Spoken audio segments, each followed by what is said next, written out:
Hello everyone, it is Briximus Prime, back at it again for another Transformers action figure video, and today we're going to be looking at the Transformers Studio Series Age of Extinction Leader Class Optimus Prime. We need to see if the hype on this figure was worth it, which I am kind of questioning. But before we get into that, let's take a look at the packaging here. Packaging here features a big open window showcasing the figure inside. It says 44 steps right there. Got some lovely artwork right there on the side. Says Transformers Studio Series Age of Extinction Optimus Prime. And then here on the side, got an Autobot logo with Leader Class written right there. Age of Extinction Optimus Prime, Takara. Here on the back of the packaging, got an image from the movie and got some product shots and such going on. And it says up there, Optimus Prime battles Lockdown as he's hunted by Cemetery Wind, where their face is their warrant. You know what's my warrant? Authentic Transformers! And then we get another shot of that lovely artwork there on the side, and that is pretty much it for this packaging. Also, it should be noted that this is the beginning of the end for the Studio Series cardboard backdrops. Hasbro is no longer including these with future Studio Series releases, and so, honestly, it's not that big a loss, and honestly, I kinda don't care. And here is taking a look at all of Optimus Prime's accessories included with him. First of all, Optimus Prime comes with his sword that appeared within the movie. And this time, it's not some hot Cheeto-looking piece of trash. Also, Optimus Prime comes with this little wrist blade. The handle for it is long enough for him to hold it like a traditional sword, but I have a feeling that the wrist peg is something to foreshadow for a later figure. Prime also has his shield. It may complement the sword, but the shield sadly does not complement itself. I know that doesn't make much sense, but what I mean by that is, essentially, in the movie, the shield opens up to form a blaster, and and some other figures have had features where this can actually slide open. But for this figure, you have to actually remove the shield pieces and move it from one port to the other. And again, just tab it right back on in, and then this ends up... He died. And then this ends up changing into a blaster, like seen in the movie. You can see the barrels right there.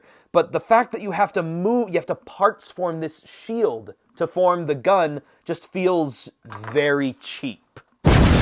Especially for how much Leader Class figures are going for nowadays.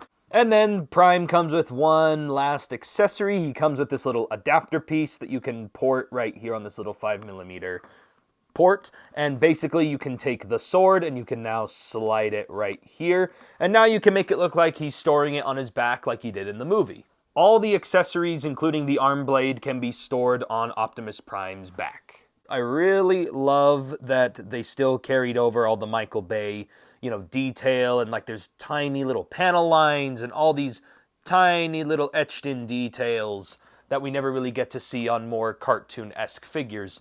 And again, really love that his eyes look very nice and cleanly painted, and they don't look like the old Voyager class Last Night figure where they looked like blue raisins.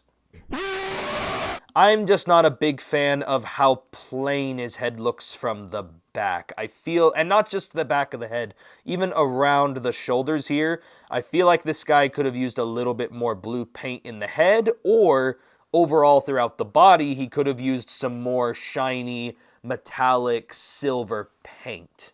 But again, aside from the paint, all the mechanical sculpting and everything looks amazing. He's got the big Optimus Prime pecs. There's a tiny little Autobot logo right there in the center of his chest. Again, these bits of gold also really help out as well. And also, the metallic blue plastic here also looks really good as well. Really catches the light really well and really gleams and makes this guy a very show-stopping piece. It's just, again, some of this silver paint, like what's depicted here on the shins, should have been presented throughout the rest of the figure as well. And the kibble on the back of the calves is... Holy Jesus! What is that? And the back kibble is about the same. What is that, Private Pile? But make no mistake, this back kibble has an extra feature. All you do is you simply untab these panels on the side, You lift this up, and there's a mushroom peg right there on this strut. Basically, you just remove that. Remove that. And now you got an Optimus Prime with an even cleaner back profile. As you can see, they even added in extra fake smokestacks here on the back to complete the look. Only except now the weapon storage thing with it storing on the back doesn't work anymore. 0 out of 10? Now with the accessories and, the details out of the way, let's now get into this guy's articulation. So first off, his head has a ball joint. It doesn't really look up or down, but it can look left to right pretty well. His head just runs into the shoulders. The shoulders rotate a full 360, and the backpack here does not hinder any articulation except for the waist. We'll get to that later. These little bits have hinge joints right here, which allow them to adjust. There's also hinge joints here. They also rotate. So these, thankfully, can adjust all over the place to accommodate to all kinds of shoulder articulation. He also has bicep rotation, double jointed elbows due to transformation. The wrists can hinge down and up. He has wrist swivel, opening hands as well. And then, like I said, as long as you don't have the backpack in the way too much, he can still rotate his waist. He does also get side skirts and a front skirt that kind of help to accommodate for the waist as well. The hips can also rotate forward that far. They can't really rotate back that far, but again, if the backpack was moved out of the way, you could rotate him back even farther. Hips can rotate out to the side. He does get a thigh swivel. 90 degrees of bend at the knee. Would have liked even deeper knee bend, but it's whatever. And then he does have an ankle swivel. Also, I just realized this piece just fell off. He does have an ankle swivel. The toes can bend, and they can't really bend up at all, but he does get a fantastic ankle pivot. Boing. And guess what? Now the other ankle spur just also fell off as well. Fantastic. Say that again? And now let's get into the size comparisons. Here is Age of Extinction Prime with the Dark of the Moon Studio Series Optimus Prime. Here he is with Deluxe Class Lockdown. Me talking to the Target employee trying to find the Optimus Prime if they have it in stock or not. There's only one way you'll survive. Tell me where he's hiding. Where is Optimus Prime? And then I find out the Target doesn't have him because he's sold out everywhere. Here he is with the Voyager class Age of Extinction Galvatron. And then here he is with the Age of Extinction Leader class Grimlock. And it's just insane to me how this was a leader class like 5 years ago, and then now this is where we are. Don't worry, it's worth it. It's worth it. It's a leader class price, but it's worth it. Now, with all those guys out of the way, let's now get into Optimus Prime's pretty intuitive transformation.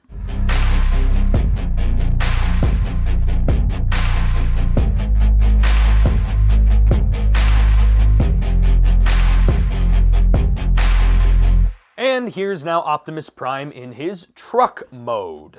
Overall, the flames and all the details on this truck mode are depicted very, very well. I love the silver there in the rims. These are also pinned wheels, by the way, which allows for him to roll really well.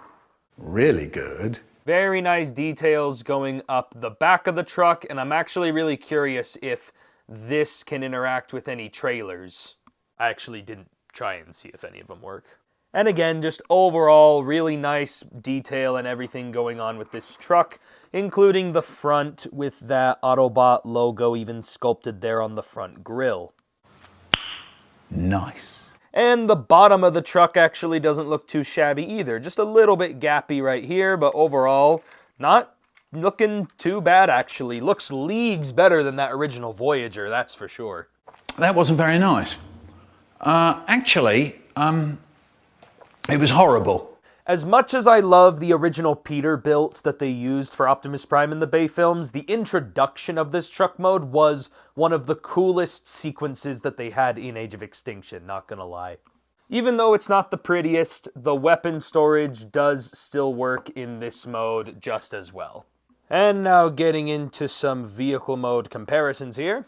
Here's the previously mentioned Peterbilt alternate mode, Studio Series, Dark of the Moon Optimus compared to, the leader class. This lockdown is having a hard time staying in place. Here's the lockdown compared next to Optimus Prime. Here is Optimus Prime compared with the Galvatron truck mode. And then here's the Optimus compared next to Grimlock in his T-Rex mode. And one last quick comparison. Here's Optimus Prime in his robot mode compared to Grimlock in his T-Rex mode. And if you guys are wondering, yes, he can ride him.